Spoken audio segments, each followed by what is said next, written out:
Y para los que se vienen conectando a nuestra reunión, acabamos de leer el capítulo 38 del libro de Éxodo. Ya nos quedan muy pocos, 2 domingos más vamos a terminar este libro y creo que para cada uno de nosotros ha sido de mucha bendición.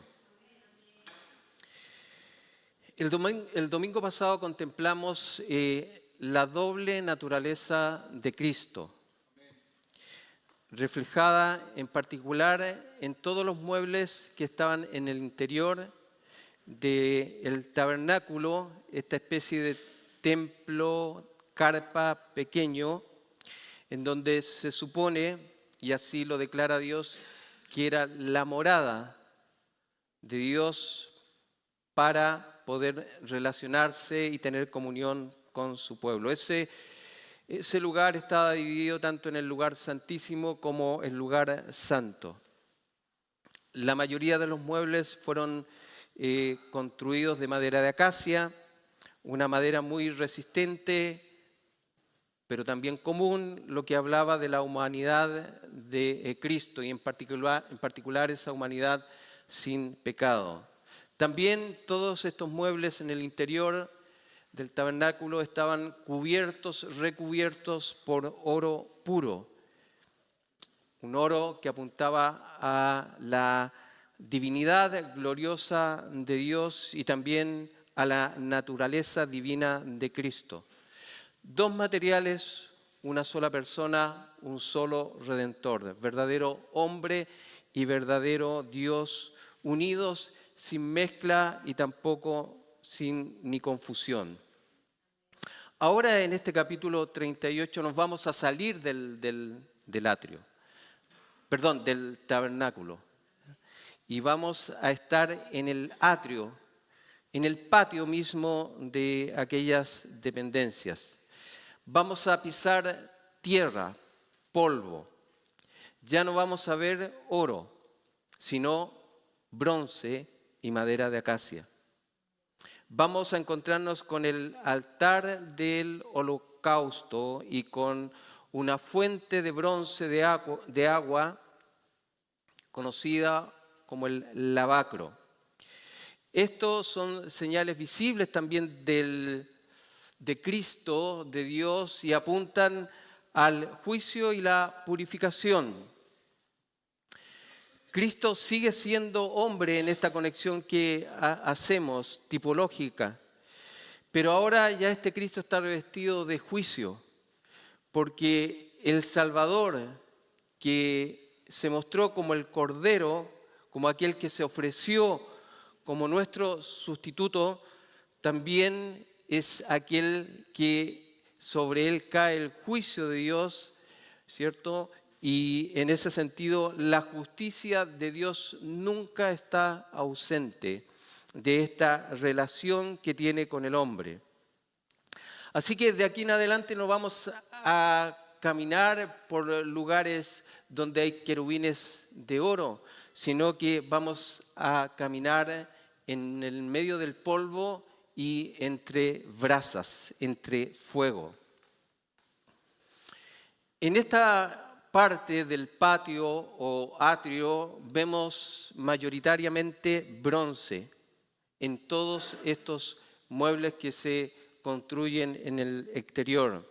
El altar del holocausto, el lavacro o la fuente de agua, los diversos utensilios que se utilizan para degollar, para matar al animal, para retirar las brasas.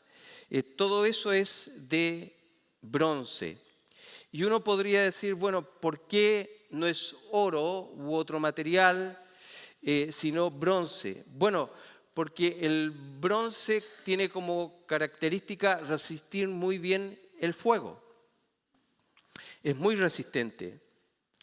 Aquí no se trata de adornos, de belleza, sino que todo está en función del sacrificio, de la purificación. Así que en la Escritura, siempre que veamos bronce, se asocia con el juicio divino, la santidad activa de Dios y la firmeza que resiste la corrupción asociada con la ética, con la moral.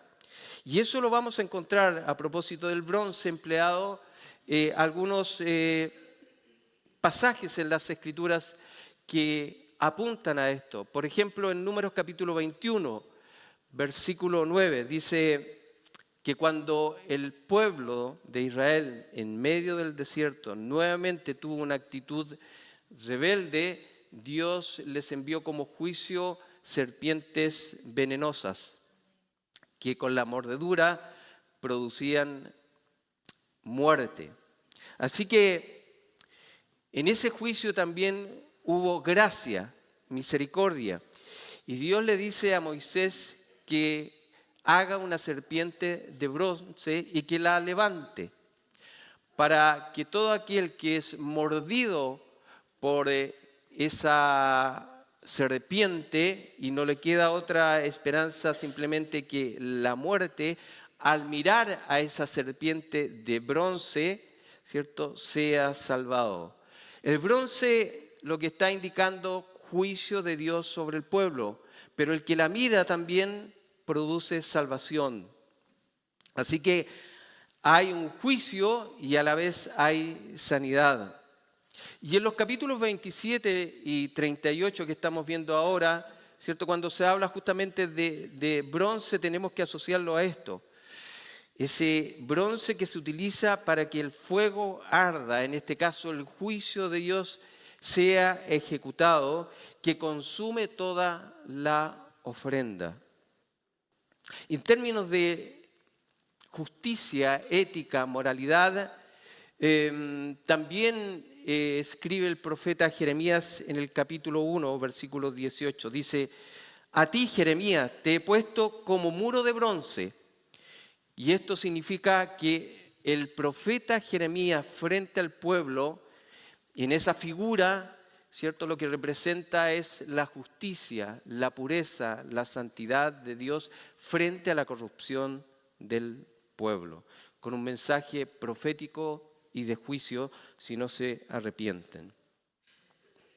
Así que lo que el altar de bronce, que es lo primero que uno se encuentra a la entrada de este patio, de este atrio, antes de poder ingresar al tabernáculo, al templo mismo o la tienda, lo primero que nos encontramos es el altar de bronce. ¿Ya? Y eso lo que nos está enseñando es juicio de Dios, un juicio que en todo caso es satisfecho porque hay una víctima ofrendada.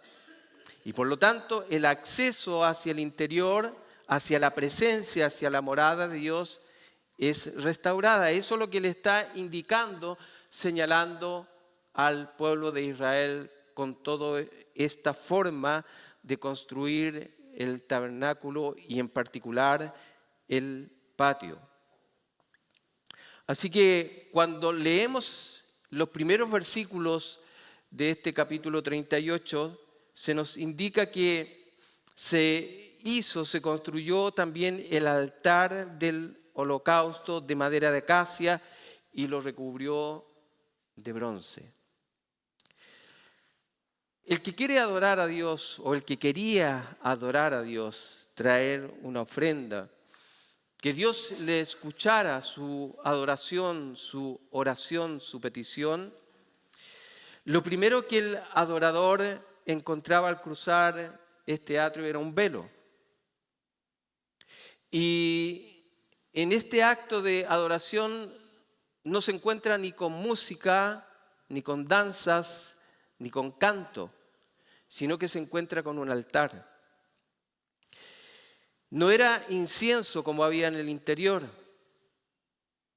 era humo lo que se encontraba. No era un abrazo, sino que encontraba fuego. Así que allí lo que veía el adorador era una verdad que todos debemos saber, una verdad simple pero a la vez eterna, que no ha cambiado con el tiempo. Nadie se acerca a Dios sin sangre. Nadie camina sin juicio pagado frente a Dios. Esas dos condiciones siempre se tienen que dar. Todo aquel que quiere conocer a Dios, quiere tener comunión con Dios, debe primeramente saber eso. Nos acercamos a Dios primero mediante sangre derramada y mediante la culpa cancelada o pagada. Mientras esas condiciones no estén satisfechas, no nos podemos acercar a Dios porque somos pecadores. Y Dios demanda castigo sobre todo aquel que infringe su ley. La justicia de Dios no puede ser pasada por alto. Hay tal idea, concepto equivocado acerca de Dios, y eso simplemente es por un desconocimiento de la naturaleza de Dios.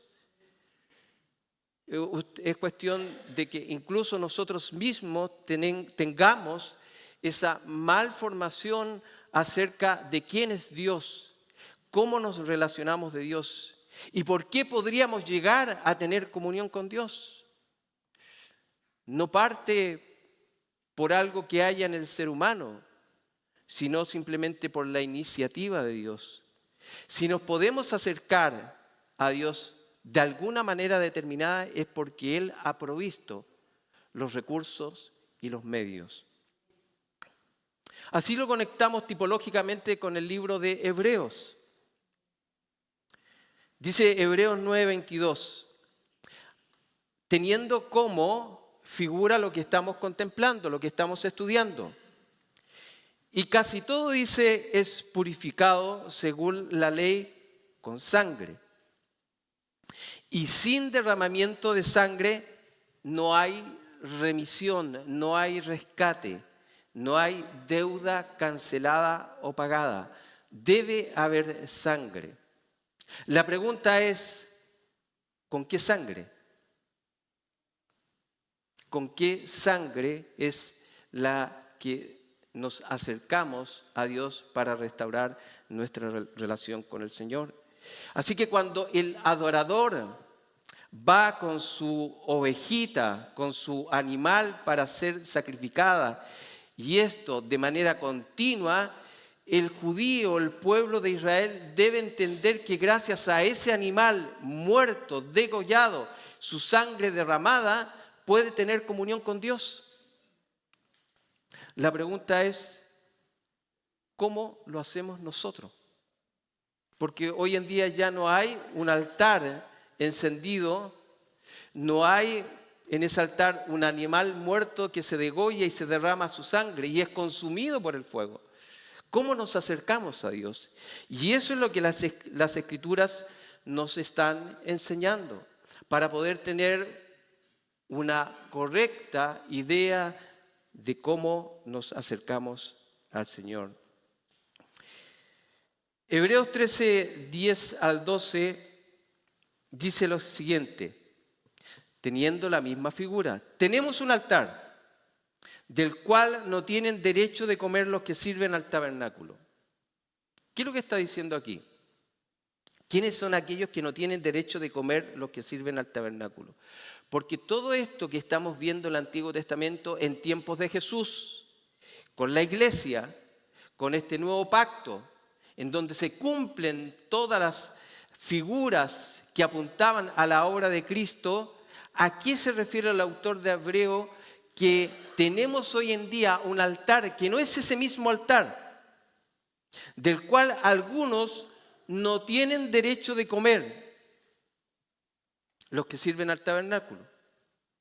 Bueno, aquellos que rechazan la obra de Cristo, la persona de Cristo, como el Cordero de Dios, en el cual su sangre es derramada, Él es muerto para pagar nuestros pecados. Todos aquellos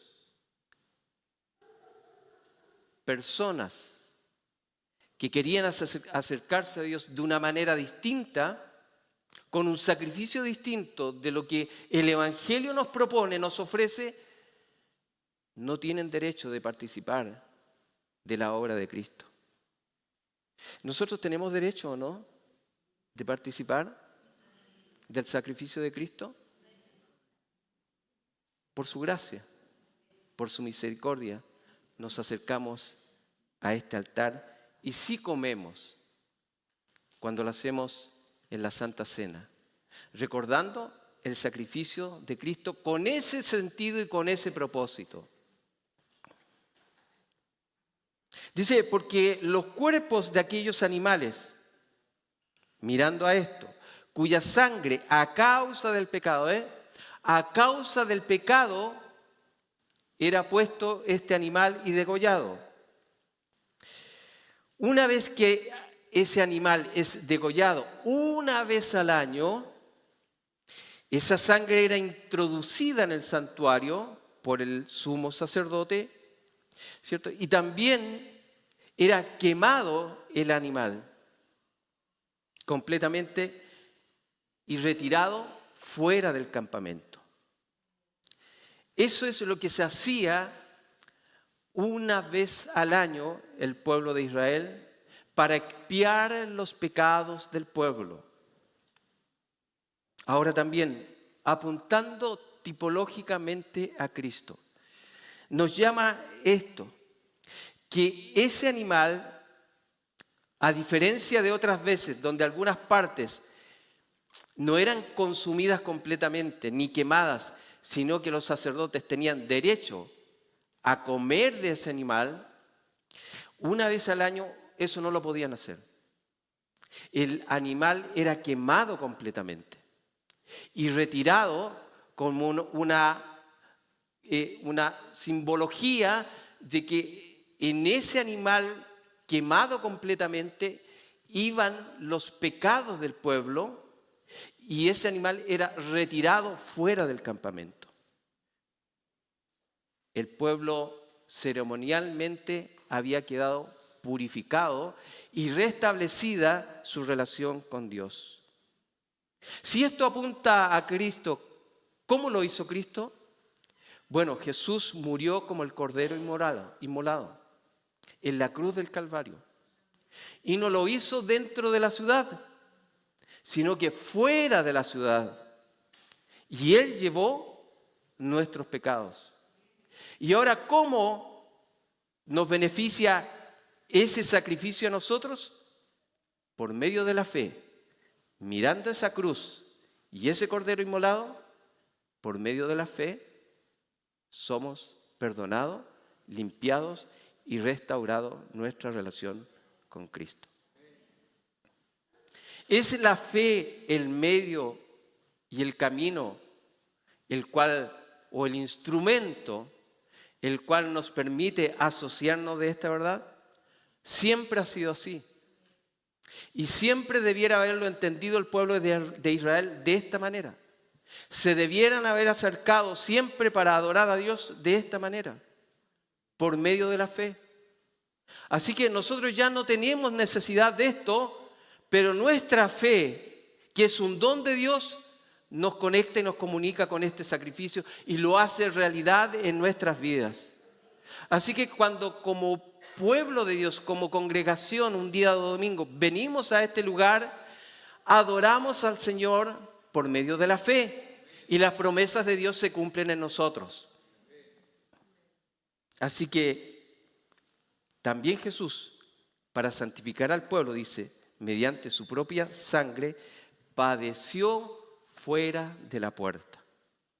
Padeció fuera de la ciudad, apuntando a la simbología, al ritualismo, de lo que hacían una vez al año, el pueblo de Israel.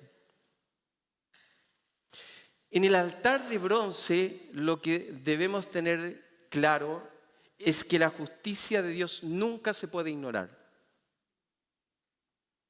Nunca. La justicia de Dios tiene que ser satisfecha.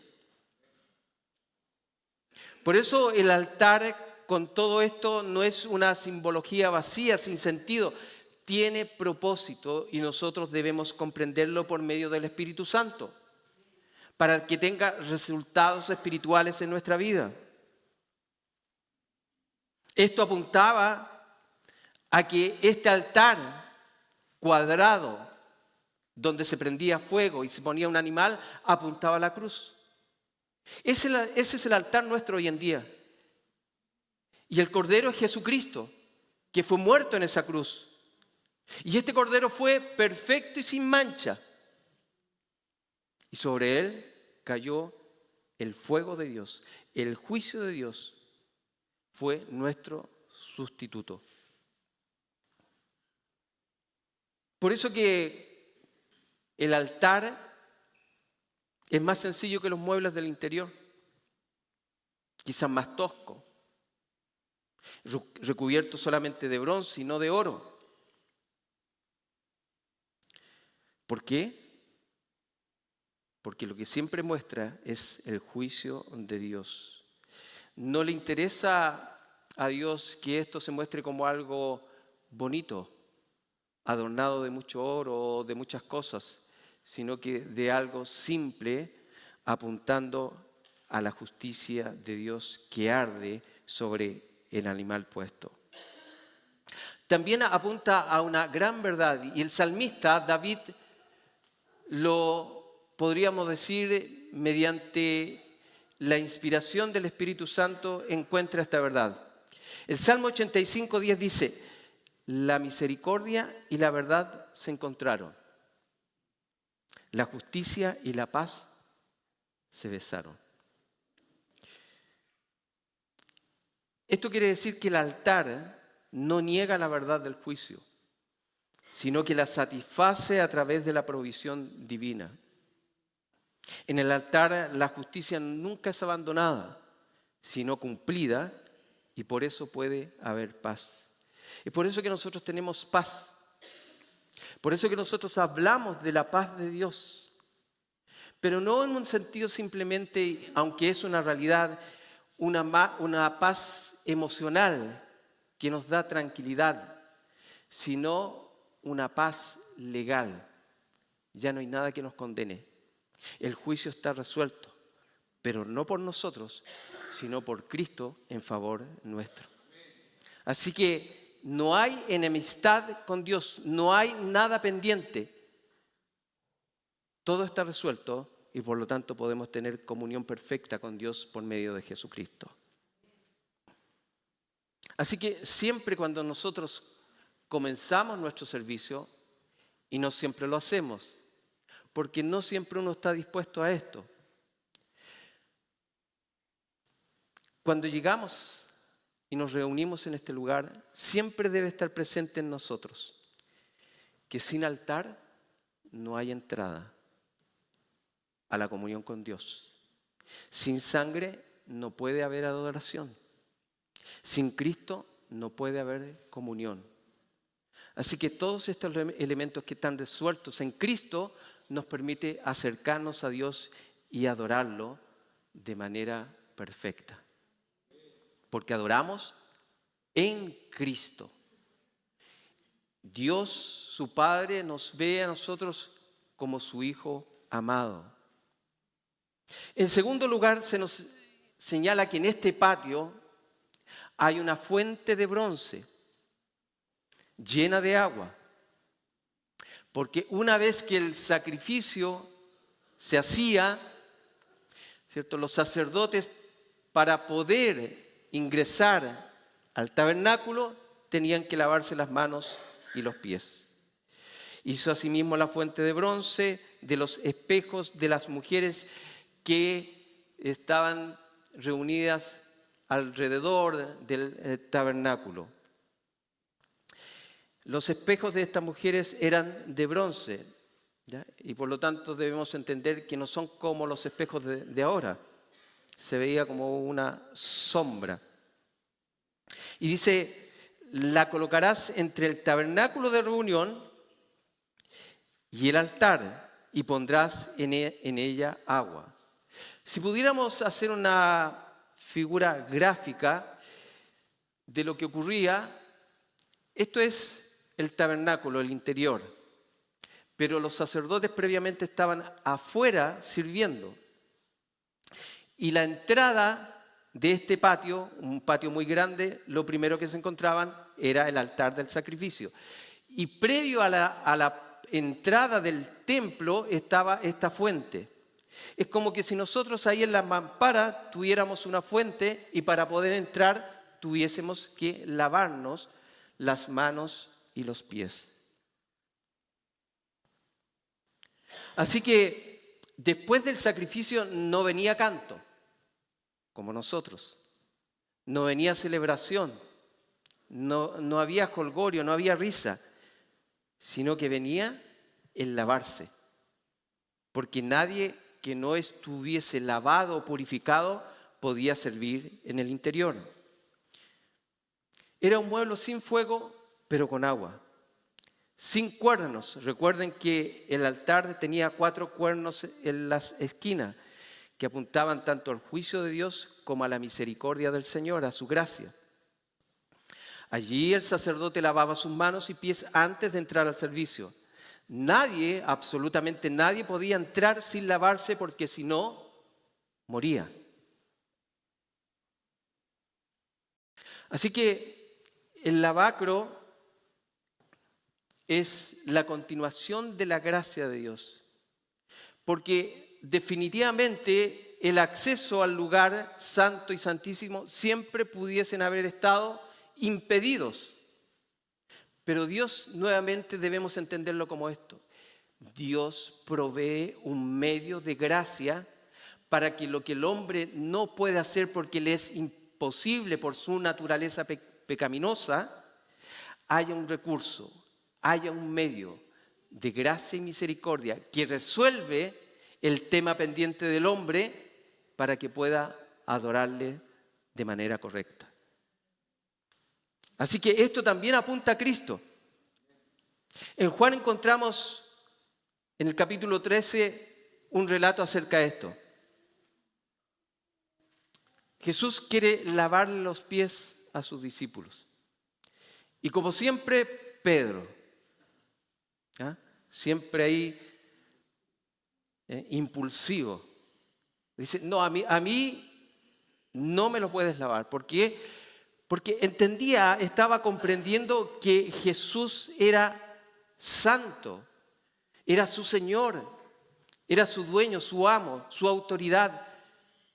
Y en la cosmovisión de cualquier cultura, no es el Señor, no es el amo, no es el dueño el que lava los pies de sus siervos. Son los siervos los que están llamados a lavar los pies de sus amos y sus dueños, que era la costumbre de aquella época.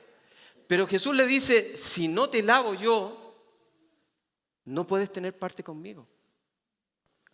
Así que esa agua que estaba ahí no era agua simplemente puesta por los sacerdotes, era un medio de gracia que Dios había provisto para que el sacerdote pudiera ingresar al lugar santo.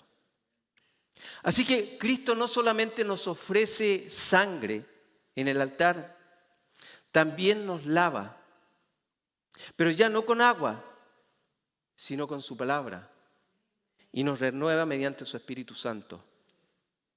Así lo dice Pablo, comunicándole esta verdad al joven pastor Tito. Tito 3:5 nos dice, Él nos salvó. En la Nueva Traducción Viviente dice así, Él nos salvó, no por las acciones justas que nosotros habíamos hecho, sino por su misericordia. Ahí está la iniciativa de Dios. Nos lavó, quitando nuestros pecados, y nos dio un nuevo nacimiento. Ese nuevo nacimiento lo otorga el Espíritu Santo. Y vida nueva por medio del Espíritu Santo. Así que nuevamente es la iniciativa de Él, Cristo, su palabra, su Espíritu Santo, quien nos lava. El agua no es para salvar, porque ya la comunión con Dios, la justicia de Dios ha sido satisfecha, pero necesitamos diariamente quitarnos esas pequeñas contaminaciones que nos impiden una plena comunión con Dios. Porque todavía esa corrupción, como dicen los teólogos, esa corrupción radical todavía está en nosotros. Y por lo tanto hay una tendencia, una lucha a pecar, como lo hacía el pueblo de Israel. Duros de servir, ¿se acuerdan? Y nosotros somos duros de servir, ¿o no? También. Por lo menos yo soy así, duro de servir. Y por lo tanto, diariamente tengo que pedirle al Señor que me lave con su palabra. Así que este lavacro, esta agua siempre debe estar en nuestros servicios. ¿Se da cuenta ahora que es imposible que esta palabra no esté? Ahora, en ese mundo de creyentes evangélicos, cristianos alrededor del mundo, esto muchas veces se pierde. Una vez lo comenté, pero el penúltimo papa ya fallecido, una vez hace muy poco, antes de fallecer, le comunicó a sus sacerdotes que el sermón no podía durar más de 10 minutos. Y con eso bastaba. Pero nosotros creemos que por lo menos una vez a la semana un sermón debiera durar más de 10 minutos. Porque es ella la que nos lava. Y yo necesito ser lavado por el Señor. Necesito más de 10 minutos para entender que necesito ser lavado. Y no son nuestras acciones ni nuestra justicia las que nos habilitan ante el Señor, sino que es su agua. Pablo, hablando acerca de la iglesia, dice que Cristo nos santifica. Efesios 5:26. Cristo nos santifica, habiéndola purificado en el lavamiento del agua por la palabra. Así que Cristo diariamente purifica a su iglesia. Porque esta novia la tiene que presentar ante el Padre. Y ese traje blanco de novia tiene que estar sin mancha. Y por lo tanto el trabajo diario que hace el Señor con su iglesia es limpiarla, purificarla, que no se manche. ¿Y cómo lo hace? A través de su palabra. Así que un creyente que ha entendido esto va a ir analizando y reflexionando que producto de esto, la verdadera fe anhela obedecer su palabra. No se trata simplemente de redención, de rescate. No se trata simplemente que la gracia nos justifica, sino que también reconstruye nuestro interior. Es una nueva naturaleza, un nuevo hombre, una nueva mujer. Así que el altar nos dice, tú estás perdonado. Pero la fuente de agua nos dice, ahora vive como un perdonado. Y para poder vivir como un justificado, un perdonado, necesitamos el agua de la palabra. Cristo no solo cargó nuestra culpa, vino a limpiar nuestro caminar diario. Así que si nos acercamos al altar, podemos hacerlo con toda confianza porque Él nos va a recibir. Pero si queremos servir, necesitamos pasar por el agua de la palabra. La sangre nos hace suyo, el agua nos hace útil para su servicio. Todo el atrio, todo lo que hemos visto apunta a una persona, a Jesucristo. El altar nos recuerda que Cristo es el sacrificio y el sacerdote, y la fuente de agua, Cristo es quien nos limpia por medio de su palabra y su Espíritu Santo. En Cristo el tabernáculo deja de ser la figura central para convertirse ahora en un tabernáculo humano. Él no solo cumple los símbolos, sino que los habita con gloriosa obra redentora. Para terminar, todo el tabernáculo susurraba su nombre. Hoy todo el Evangelio lo proclama. Cristo es el altar encendido y la fuente viva que nos limpia diariamente.